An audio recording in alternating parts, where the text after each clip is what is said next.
Hello, HOSA judges. My name is Isha Kopaguri, and I'm here to present on my chosen topic for HOSA clinical specialty, pediatric neurosurgery.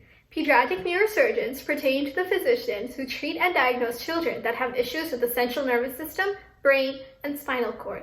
To become a pediatric neurosurgeon, you must go through a 4-year pre-med, 4-year med, a 7-year neurosurgery residency, and finish off with a fellowship in pediatric neurosurgery.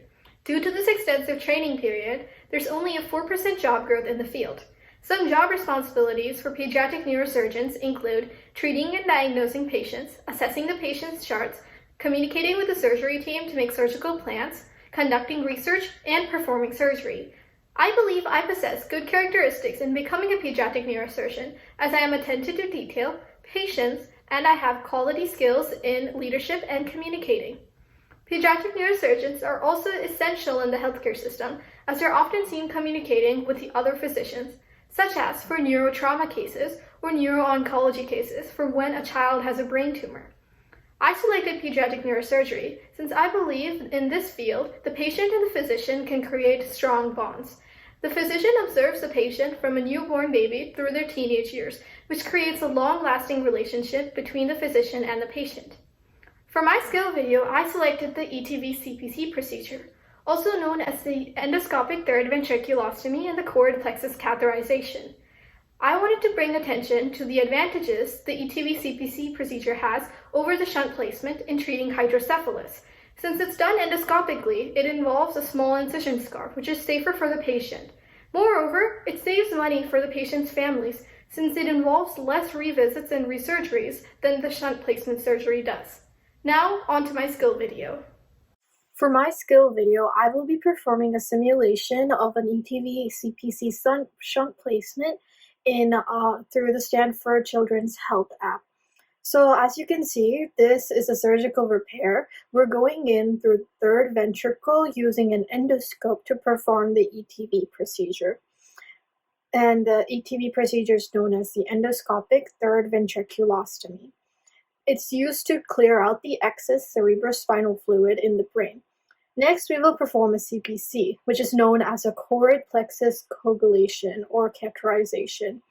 We're going to trim this cord plexus and allow the fluid to flow in a different way and clear the extra fluid.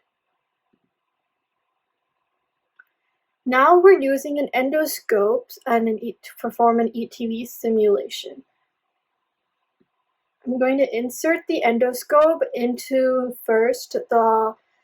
go through the lateral ventricle to get to the third ventricle, where we will make a small incision. As you can see, this is the right lateral ventricle, and we need to go further to reach the area of incision.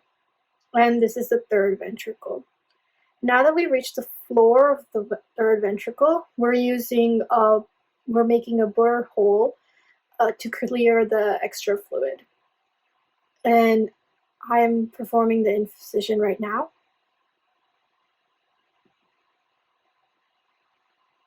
We also have to make sure to check if the incision hole is the correct size for the fluid to flow properly.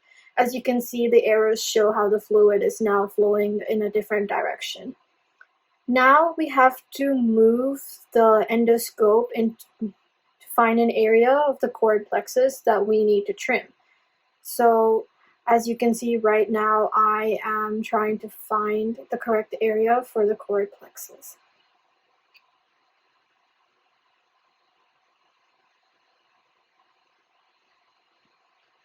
And now that we've reached the correct area for the cord plexus catheterization, I am going to use an electrocatheterizer to trim the cord plexus.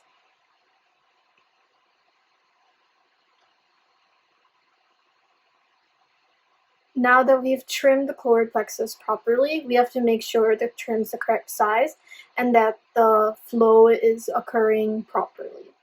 After I've checked for the correction of the flow, I will be taking out my endoscope.